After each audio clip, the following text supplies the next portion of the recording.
오늘 성령 강림 주일에 성령의 놀라운 은혜의 역사가 여러분의 삶 가운데 충만하기를 소원합니다. 그래서 여러분의 삶에 변화가 일어나고 치유가 일어나고 하늘의 빛이 충만한 그런 복된 가정이 될 수 있기를 축복합니다. 어떤 성도님의 가정이 차를 타고 여행을 하고 있었다고 해요. 요즘에 참 연휴가 참 많은 것 같죠. 이번 주간에도 그렇고요. 또 다음 주간에 현충일 주간에도 아마 있을 것 같은데요. 자, 이 성도님의 가정이 여행을 이제 차를 타고 가고 있는데 차 오디오에서 찬양이 흘러나왔어요. 이 찬양을 따라 가족들도 따라 부르게 되는데요. 이런 찬양이었습니다. 성령 받으라, 성령 받으라, 예수 내게 말씀하셨어. 성령 받으라, 성령 받으라, 예수 내게 말씀하셨어. 할렐루야. 신나는 찬양이죠. 이 찬양을 신나게 따라 부르는데 거기에 아들이, 초등학생 아들이 이렇게 개사를 해서 찬양을 하는 거예요. 선물 받으라, 선물 받으라, 예수 내게 말씀하셔서 선물 받으라, 선물 받으라 라고 그렇게 노래를 부르니까 가족들이 같이 크게 웃었다고 그럽니다. 여러분, 성령님도 좋고 선물도 좋지요. 그런데 성령님을 통해서 우리가 풍성한 은혜를 받고 또 풍성한 선물도 오게 될 줄 믿습니다. 우리 성령님께서는 우리의 믿음을 도와주시고 또 우리에게 살아갈 수 있도록 좋은 선물을 주시죠. 성령님께서 주시는 선물을 은사라고 하죠. 그 성령의 은사를 통해 우리는 이 인생 가운데 능력 있게 살고 또 풍성함을 누릴 수 있는 삶을 살게 됩니다. 성령님은 은사를 선물로 주시고 또 성령의 열매를 주시기도 하시죠. 성령의 은사와 열매는 우리 삶의 아름다운 열매를 맺게 합니다. 행복의 열매도 맺게 합니다. 오늘은 성령 강림 주일인데요. 여러분의 삶에 아름다운 열매가 가득할 수 있기를 소원합니다. 심은 대로 거둔다는 말이 있죠. 여러분이 불행을 심으면 불행의 열매를 거두게 돼요. 인생이 계속 우울하고 불행해지게 돼요. 여러분이 행복을 심으면 행복의 열매를 거두게 됩니다. 인생이 계속해서 행복해질 수가 있어요. 물론 어려운 일도 때때로 있을 수 있고 어둠이 올 수 있지만 하지만 그것을 다 이겨내고 하늘의 빛을 보게 되고 행복의 열매를 맺는 그런 삶이 될 줄 믿습니다. 오늘 여러분이 좋은 씨앗을 심음으로 행복의 열매를 거두는 은혜로운 삶이 될 수 있기를 소원합니다. 여러분, 과일을 좋아하시죠? 과일은 우리에게 좋은 영양분을 주지요. 거기에 좋은 성분들이 많이 들어가 있어요. 그리고 과일을 먹으면 여러분 기분이 어떻습니까? 행복해져요. 기분이 행복해집니다. 그런데 반면에 어떤 이제 기름진 음식, 패스트푸드나 튀긴 음식을 좋아하는 사람들도 있지만 먹는 순간은 즐거워요. 하지만 우리의 건강에 위험을 주는 것을 볼 수가 있어요. 특히 혈관과 뇌에 나쁜 영향을 주는 것을 볼 수가 있죠. 반면에 과일은 우리에게 더 좋은 영양분을 주고 기분도 맑아지게 하고요. 또 좋은 생각을 주는 것을 볼 수가 있습니다. 여러분, 우리의 삶도 마찬가지예요. 좋은 열매를 맺기 위해서 좋은 씨앗을 심어야 한다는 거예요. 오늘 성경 우리에게 선한 열매를 맺어야 한다고 말씀을 하고 있습니다. 우리 13절의 말씀을 한번 볼까요? 13절입니다. 너희 중에 지혜와 총명이 있는 자가 누구냐? 그는 선행으로 말미암아 지혜의 온유함으로 그 행함을 보일지니라. 아멘. 선한 열매를 맺기 위해서는 선을 사랑해야 한다는 거예요. 모든 것이 우리의 마음에서 시작이 됩니다. 야고보는 우리의 마음속에 독한 시기와 다툼이 있으면 자랑하지 말라고 가르치고 있어요. 우리 14절의 말씀을 볼까요? 14절입니다. 14절. 그러나 너희 마음속에 독한 시기와 다툼이 있으면 자랑하지 말라. 진리를 거슬러 거짓말하지 말라. 자, 독한 시기와 다툼을 자랑하지 말라라고 말씀하고 있어요. 자, 우리에게 문제는 예수님을 믿은 다음에도 우리 안에는 여전히 이런 악함이 있다는 거예요. 우리 때때로 다른 사람을 시기할 수 있고 또 다른 사람과 다툴 수 있어요. 네. 여러분, 최근에 일주일 동안 나는 아무도 다투지 않았다. 그런 사람 있습니까? 나는 다툰 적이 없다. 예. 혹은 1년 동안 나는 다툰 적이 없다. 그런 사람이 있습니까? 예. 내가 누구에게 시기의 마음을 가진 적이 없다. 예. 그런 사람이 별로 없죠. 네. 한 번쯤은 그런 생각을 가지게 되죠. 우리가 예수 잘 믿어도 그런 생각이 들어올 때가 있어요. 우리 안에는 좋은 것들이 잘 나오지 않아요. 그래서 하나님의 지혜로 마음을 잘 가꾸어야 합니다. 여러분, 저는 하나님 없이 살 수 있다는 사람을 이해할 수가 없어요. 예, 우리의 마음에는 늘 다른 사람을 시기하고 질투하고 미워하는 마음이 생기거든요. 어떻게 하나님 없이 살 수가 있을까요?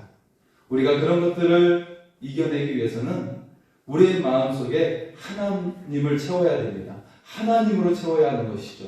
그럴 때 우리 속에 선한 열매가 나오게 될 줄 믿습니다. 행복의 열매가 하나님을 통해 나오게 될 줄 믿습니다. 여러분, 하나님을 통해 여러분의 삶 속에 행복의 열매가 충만할 수 있기를 소원합니다. 자, 가장 중요한 것이 바로 마음이죠. 마음에서부터 선한 열매를 맺기도 하고 악한 열매를 맺기도 합니다. 우리 모두는 마음의 정원을 가꾸는 정원사들이에요. 이 마음의 정원을 잘 가꾸는 것이 우리의 인생의 행복으로 가는 그런 비결이 되는 것입니다. 우리 15절과 16절의 말씀을 볼까요? 15절과 16절입니다. 이러한 지혜는 위로부터 내려오는 것이 아니요 땅 위의 것이요 정욕의 것이요 귀신의 것이니 시기와 다툼이 있는 곳에는 혼란과 모든 악한 일이 있음이라. 네. 아멘하기가 참 힘들죠. 네. 우리의 삶 속에 시기와 질투가 있고 싸움이 있는 이유가 무엇이냐? 그것은 땅의 것이라는 거예요. 땅의 것을 추구하고 있기 때문에 나온다고 말씀하고 있어요. 여러분, 지혜롭지 못한 사람은 시기와 다툼의 열매를 맺어요. 지혜는 위로부터 온 것이 아니라, 그것은 위로부터 오는 것이 아니라 세상적이고 정욕적이고 마귀적이라는 거예요. 여러분, 세상적이라는 말은 하나님의 기준대로 살지 않는 것을 말하는 거예요. 세상적이라는 말은 세상의 성공, 세상의 번영, 세상의 영화만을 위해 살아가는 사람들이죠. 영원한 세계에 관심이 없어요. 이 세상의 것에만 관심이 있는 거예요. 그리고 정욕적이라고 하는 말은 영혼을 무시하면서 육신의 정욕만을 추구하는 사람들이에요. 쾌락만을 일삼고 오늘의 즐거움만을 추구하는 사람들이에요. 네, 영원한 것에 관심이 없고 육체의 정욕을 따라 사는 사람을 말하는 것이죠. 네, 자, 마귀적이라는 말, 이것은 파괴적이라는 말이에요. 마귀는 다툼을 일으키고 싸움을 조장합니다. 분쟁을 일으키고 분리시키는 일을 하게 되죠. 마귀는 파괴자이고 죽이는 자이고 멸망하는 자예요. 네, 이렇게 세상적이고 정욕적이고 마귀적인 삶을 사는 사람들의 특징은 시기한다는 거예요. 그들의 특징은 시기하고 있다는 거예요. 그들은 다투며 살고 자랑하며 살고요, 거짓말하며 살게 돼요. 나를 뽐내기 위해서 때때로 거짓말을 살짝 양념을 치죠. 거짓말에 양념을 치게 돼요. 여러분, 시기는 무서운 것입니다. 자신을 죽이고 다른 사람을 죽이기 때문에 그래요. 시기와 다툼의 뿌리는 비교 의식에서 나오고 경쟁 의식 속에서 나오게 돼요. 내가 이 사람보다 좀 잘나야지, 잘나 보여야지 라는 그런 생각 속에서 시기가 나오게 되는 거예요. 시기는 남이 잘 되는 것을 배합하는 것이고 자신이 소유한 것을 만족하지 못하는 거예요. 아, 나는 이것밖에 안 되네. 나를 만족하지 못하면서 다른 사람이 가진 것을 배합하는 것이죠. 자신이 소유한 것을 과소평가하는 데서부터 시기와 다툼이 출발하게 되는 것입니다. 우리의 마음에 독한 시기나 복수라는 잡초를 뿌리 뽑아야 합니다. 이것을 뿌리 뽑아야 되는 거예요. 그렇지 않으면 영원히 불행해질 수밖에 없어요. 결코 행복해질 수가 없는 거예요. 이것을 어떻게 뿌리 뽑을 수가 있을까요? 날마다 뽑아야 될까요? 날마다 뽑아야 될까요? 할 수가 없어요. 여러분, 잡초는 뽑아도 또 나오잖아요. 어떻게 하면 될까요?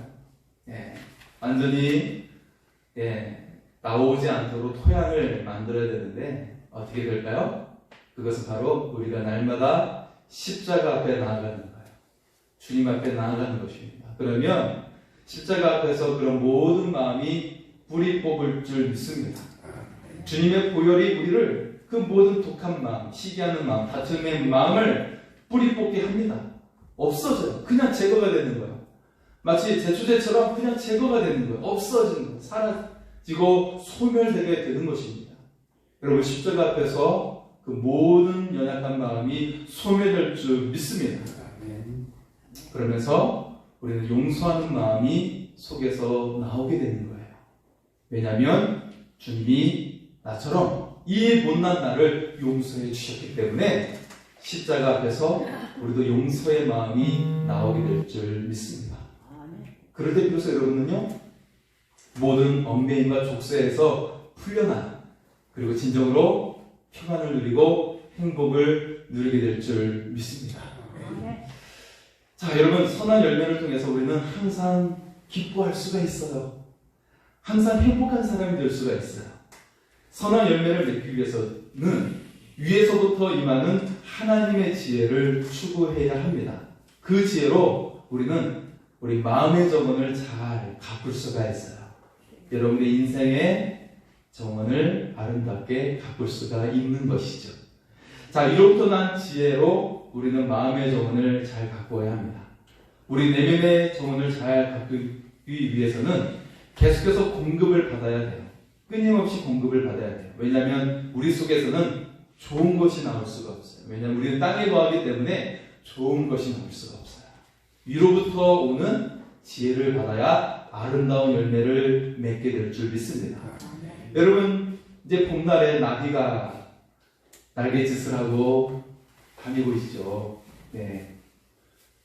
별로 본 적이 없습니까? 네. 나비가 뭐 한 달 살이여서 아마 또 들어가지 않았을까 생각이 드는데, 네. 여러분, 나비의 날개 위에는 비늘이 아주 많이 달려 있어요. 그죠? 이걸 현미경으로 보면 아주 많은 비늘이 달려 있는데 이 비늘의 역할이 마치 태양 전지와 같은 역할을 합니다. 이 나비가 태양빛을 받아야만이 이렇게 가볍게 날갯짓을 할 수 있다는 거예요. 나비가 매일 아침 햇살을 받아야 하는 것처럼 우리도 하나님의 지혜의 햇살을 받아야 한다는 것입니다. 하나님의 사랑이 우리 안에 거하세요. 우리 안에 거하시는데, 그런데 그 에너지가 발휘되기 위해서는 매일 하늘에서 비추는 빛을 받아야 한다는 거예요. 주님의 빛을 받아야 하는 것이에요. 위로부터 주시는 빛이 곧 지혜입니다. 문제를 해결할 수 있는 지혜를 주세요. 그 지혜는 어떤 것들이 있을까요? 우리 17절의 말씀입니다. 17절입니다. 오직 위로부터 난 지혜는 첫째 성결하고 다음에 화평하고 관용하고 양순하며 긍휼과 선한 열매가 가득하고 형경과 지혜가 없나니. 예. 여러분, 우리는 위로부터 오는 지혜를 사모해야 됩니다. 이 지혜의 열매는 다른 편으로 보면 성령의 열매이기도 하죠. 성령의 9가지 열매와도 여기에는 상통한 모습이죠. 여러분, 세상적인 지혜, 마귀적인 지혜로는 살 수가 없어요. 그건 한계가 있고 그것을 속이고 꾸미는 것에는 한계가 있어요. 위로부터 난 지혜를 받는 길은 빛 대신 하나님 아버지께 나아갈 때 오게 되는 것입니다. 하나님께 나아갈 때 여러분, 홍해가 갈라지게 되는 거예요. 여리고성이 무너지게 되는 것입니다. 우리 예수님도 사망을 이기시고 부활하셨습니다. 여러분, 날마다 하나님께 나아가시기 바랍니다. 하나님의 역사가 일어나는 그런 은혜로운 삶이 될 줄 믿습니다. 여러분, 마음의 정원에 선한 씨앗을 심고 정성껏 가꾸어야 합니다. 우리는 매일 잡초를 뽑고 이 잡초가 제거되어야 하고 아름다운 씨앗을 심어야 하죠. 자, 17절에 많은 열매가 등장을 했어요. 성결은 진실하며 깨끗한 마음을 말하는 것이죠. 두 마음을 품지 않는 거예요. 화평은 다른 사람과의 관계 속에서 평화를 누리는 거예요. 사실 우리의 화평과 평화의 마음은 관계 속에서 나오게 되는 것이죠. 우리는 이처럼 위로부터 오는 지혜를 통해 서로 이해하고 감싸주면서 평화로운 관계를 맺을 수가 있어요. 다투는 일을 피하게 되고 비생산적인 일에 힘을 쓰지 않아요. 진정한 사랑을 베푸는 그 일에 우리는 힘을 쏟게 되는 것이죠. 자, 관용은 사람을 용납하는 것이죠. 불쌍히 여기며 품어주는 거예요. 상대방의 위치에 서서 그를 이해하고 그를 용납해 주는 것을 말하고 있는 것이죠. 양수는 다른 사람의 의견을 존중해 주는 거예요. 다른 사람의 좋은 뜻과 함께 하려는 마음을 가지는 것이죠. 그리고 긍휼은 불쌍히 여기는 거예요. 우리를 가해한 그 사람에게 보복하지 않고 오히려 동정을 베푸는 마음을 갖는 거예요. 다른 사람의 실수에 용서를 베푸는 것이죠. 그리고 공평하다, 편벽이 없다라는 말로 예전에 쓰였는데 편견이 없다라는 거예요. 그 사람을 있는 그대로 모습, 그대로 받아주는 거예요. 그 사람의 외모로 취하지 않고 있는 그대로 취하는 것, 그런 마음을 갖는 거예요. 진실이라고 하는 것은 거짓이 없는 것이죠. 편리한 대로 가면을 쓰지 않고 투명하게 사람을 대하는 것, 두망을 품지 않는 거예요. 때때로 여러분 제가 신약을 공부한 한 목사님이 계셨는데 그 사람을 너무 앞서서 생각하는 경우가 있었어요. 그게 나를 이해하는 데는 신약이 굉장히 도움이 되지만 때때로 다른 사람에 대해서 오히려 앞서서 평가할 수 있는 그런 잘못된 길을 갈 수가 있어요. 그런 것들을 다 제거하고 있는 모습 그대로 하나님께서 우리를 있는 모습 그대로 받아주셨듯이 우리도 있는 모습 그대로 받아줄 수 있기를 소원합니다. 한번 옆 사람에게 이렇게 고백할까요? 있는 모습 그대로 보겠습니다 하고 고백하겠습니다. 있는 모습 그대로 보겠습니다. 우리가 하나님 안에서 우리 모두 다 아름다운 사람인 줄 믿습니다. 하나님의 사람들은 하나님을 닮아서 아름다운 사람인 줄 믿습니다. 그래서 우리 옆 사람에게 이렇게 또 고백하겠습니다. 당신이 아름답습니다. 고백하겠습니다. 당신이 아름답습니다. 우리는 하나님을 닮아서 모두 아름다운 사람인 줄 믿습니다. 자, 이처럼 우리가 화평의 열매를 맺기 위해서 우리 스스로는 할 수가 없어요. 매일 어떻게 잡초를 제거할 수가 있습니까? 우리 속에 있는 잡초가 제거되고 화평의 열매를 맺기 위해서는 날마다 주님께 나아가야 할 줄 믿습니다. 주님의 십자가 앞에 나아가면 모든 잡초가 소멸됩니다. 사라집니다. 주님이 대신 잡초를 제거해 주시고 여러분의 마음에는 화평을 주시는 줄 믿습니다. 자, 또한 한 번의 용서가 아니라 용서가 우리의 삶의 태도가 되어야 하는 거예요. 그리스도인에게는 용서가 선택이 아니라 필수예요. 필수입니다. 용서하지 않는 마음은 오히려 나를 공격하는 거예요. 나를 상하게 합니다. 용서의 마음을 갖지 못하면 그것이 나를 해롭게 해요. 나의 삶을 해치고 나의 생명을 해쳐요. 그래서 마음속에 막히는 것이 생기고 굳어지는 마음, 단단한 마음이 생겨서 그것이 암이 되는 거예요. 여러분 용서하는 마음이 생기면 여러분 암을 예방하고 여러분이 건강하게 될 줄 믿습니다. 여러분이 행복하게 될 줄 믿습니다. 그런데 어떻게 용서할 수 있을까요? 내가 저 사람을 용서해야지, 내가 저 원수를 사랑해야지 한다고 할 수가 있어요? 못해요. 할 수가 없어요. 자, 우리가 용서하고 진정으로 사랑하기 위해서도 우리가 날마다 십자가 앞에 거하는 삶이 될 수 있기를 소원합니다.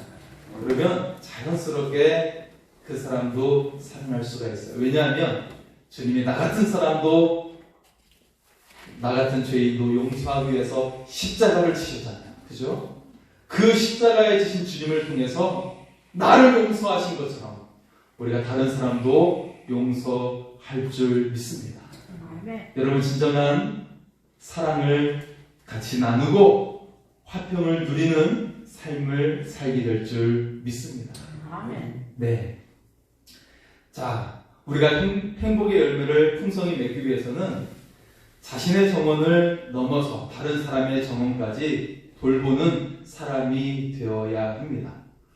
성숙하고 정말 행복한 사람은 자신을 넘어서 다른 사람을 돌보는 사람이 되는 거예요. 열매를 맺도록 하는 것은 하나님이 하시는 일이죠. 그런데 정원에 씨앗을 심고 물을 주고 잡초를 제거하는 일은, 그리고 비료를 주고 가지치기를 하는 일은 또 정원사가 해야 하는 일인 것을 볼 수가 있어요. 다른 사람의 정원을 바꿔줄 때 여러분, 우리 자신의 정원이 더욱더 풍성해짐을 볼 수 있기를 원합니다. 인생의 신비는 다른 사람을 도와줄 때 우리의 삶이 더욱 풍성해진다는 사실입니다. 네, 제가 가끔 아펜젤러 선교사님의 이야기를 많이 하게 되는데요. 자, 아펜젤러 선교사님은 언더우드 선교사님과 함께 한국에 들어오셨어요. 그때 나이가 26세였습니다. 굉장히 젊은 나이이고 우리가 봤을 때도 굉장히 어린 나이이죠. 그때는 1885년 4월 5일 부활절이었습니다. 갑신정변이 일어난 지 1년 후로 혼란의 시기였어요. 자, 한번 우리 아펜젤러 선교사님의 모습 한번 볼까요? 네. 자, 이 땅이 얼마나 어둠의 땅이었는지 한국에 들어온 날 그의 일기에는 다음과 같이 기도를 기록하고 있습니다. 부활절 아침에 여기에 왔습니다. 부활하신 주님께서 이 땅에 사망의 결박을 끊고 이들도 하나님의 자녀인 것을 알게 하옵소서. 이 땅이 너무나도 우울했어요. 암울했어요. 갑신정변이 일어났고 열강이 이 조선이라는 땅을 서로 먹기 위해서 침탈하고, 그리고 백성들은 관리들에 의해서 억압을 받고 먹을 것이 없어서 줄인 상황 속에 놓여져 있었어요. 미래가 없어요. 암담했어요. 자, 이때 선교사님은 단순히 복음을 증거하는 것뿐만 아니라 선교회를 설립해서 세계적인 복음을 전파할 수 있도록 기반을 다지고 있었어요. 그리고 미래에 희망을 주는 하나님의 말씀, 무에서 유를 창조하시는 그 하나님의 말씀을 위해서 신약 성경을 번역한 성경을 배포하는 일을 했습니다. 그리고 이 땅에 미래가 훌륭한 인재 양성에 있다고 보았어요. 그래서 고종한제의 지지와 대표적인 지원을 받으면서 미래 지도자를 세우기 위한 배제학당을 세웠습니다. 예, 사진 보이죠? 예, 배제학당의 옛 모습과 현재는 박물관으로 사용된 모습이 사진 속에 있죠.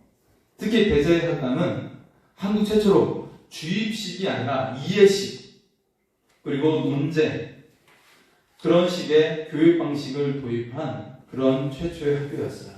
서로 논쟁하고 논리를 주고받으면서 이해식의 교육 방식을 추구했던 학교였어요.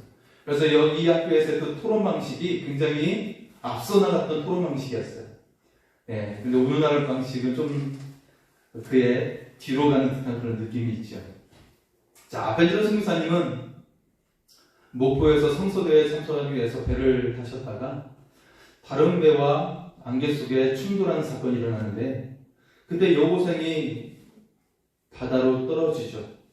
사실 아펜젤러 선교사님은 젊었을 때 수영 선수 출신이었는데 그 여고생을 구하기 바닷속으로 들어갔다가 나오지 못하게 돼요. 그대로 44살의 나이로 세상을 떠나게 됩니다. 예, 아마 그분이 살아계셨다면 이 땅의 교육과 또 한글 번역에 더욱더 많은 업적이 있었을 텐데요. 하지만 그가 세운 배제학당에서 걸출한 민족의 지도자들이 많이 나오게 돼요. 어두운 조선을 밝히는 지도자들이 배출이 됩니다. 대한민국을 밝히는 아름다운 열매가 맺게 된 것입니다. 여러분, 우리는 선한 데는 지혜롭고 악한 데는 미련해야 합니다. 우리는 악한 일을 버리고 선한 일을 해야 합니다. 하나님은 선하십니다. 예수님은 선한 목자가 되어서 우리를 인도해 주십니다. 로마서 12장 21절은 악에서 지지 말고 선으로 악을 이기라고 말씀하고 있어요. 선을 행하는 좋은 씨앗을 심으라고 말씀하고 있습니다. 에베소서 2장 10절 말씀을 볼까요? 에베소서 2장 10절은 말씀합니다. 우리는 그의 만드신 바라 그리스도 예수 안에서 선하는 일을 위하여 지으심을 받은 자니, 우리가 지음받은 이유는, 그리고 우리가 구원받은 이유는 바로 선한 일을 하기 위해서입니다. 선의 근본은 바로 하나님이시고 우리가 그 하나님의 일을 하기 위해서 지음을 받았어요. 좋은 씨앗을 심는 일을 위해서 지음을 받았습니다. 좋은 씨앗을 심는 것은 사랑을 실천하는 것입니다. 좋은 씨앗을 심고 이기적인 욕망은 십자가 앞에 내려놓아야 합니다. 성령님의 통제 아래 그것을 내려놓아야 합니다. 그리고 성령님의 인도를 따라 살아가는 것이에요. 성령님의 인도를 받으면 여러분 성령의 놀라운 은사로 말미암아 지혜와 지식과 능력 행함과 믿음의 역사를 체험하고 악한 영을 쫓아내고 하나님의 놀라운 역사가 여러분의 삶 속에 일어나게 될 줄 믿습니다. 또 성령의 열매를 맺어서 사랑과 희락과 화평과 오래 참음과 자비와 양성과 충성과 온유와 절제의 열매를 맺어서 여러분의 삶이 놀라운 삶이 되고 정말 그리스도의 장성한 분량까지 자라는 아름다운 사람이 될 줄 믿습니다. 우리의 힘으로는 좋은 씨앗을 심을 수가 없어요. 우리는 날마다 하나님께서 위로부터 주시는 것을 받아야 합니다. 하나님의 힘을 공급받아야 합니다. 그것이 바로 성령님이시고 그분이 바로 예수 그리스도이십니다. 우리의 마음의 정원에 그 하나님의 빛이 임해야 하는 것입니다. 그 빛으로 우리 속에 숨겨져 있는 독한 시기와 다툼의 잡초가 뽑히게 되는 것입니다. 나아가서 자신의 조건을 가꾸는 것으로 만족하지 않고 고통 중에 있는 이웃들의 정원을 돌보는 사람이 되는 것입니다. 악을 이기는 길은 우리가 하나님을 추구할 때 되는 거예요. 하나님이 없이는 우리가 악을 제거할 수가 없어요. 비밀은 바로 우리 안에 있습니다. 마음을 잘 가꾸는 것입니다. 우리가 예수님을 영접할 때 바로 우리 속에 예수님의 마음이 나오게 될 줄 믿습니다. 이제 우리 안에 계신 예수님을 통해서 우리 안에서 선한 일을 하시도록 주님께 기회를 드릴 수 있기를 원합니다. 이제는 우리가 예수 안에 거해서 그 예수 안에 있는 그 선함이 우리의 마음을 다스리고 우리의 가정과 교회의 삶의 현장을 다스릴 때 이 세상이 더욱 아름답게 변화될 줄 믿습니다. 행복은 멀리 있지 않습니다. 바로 우리 마음속에 있어요. 우리 속에 계신 그 예수님을 고백하고 성령님을 고백하며 살아갈 수 있기를 바랍니다. 그 성령께서 여러분의 삶을 통해 위대한 일을 행하실 줄 믿습니다. 행복은 선한 일을 경험하는 것입니다. 주님이 주신 선한 마음으로 행복한 삶을 살아갈 수 있기를 소원합니다. 이 시간 우리 행복 같이 찬양하면서 이 시간 주님과 함께하는 삶이 되기를 소원합니다.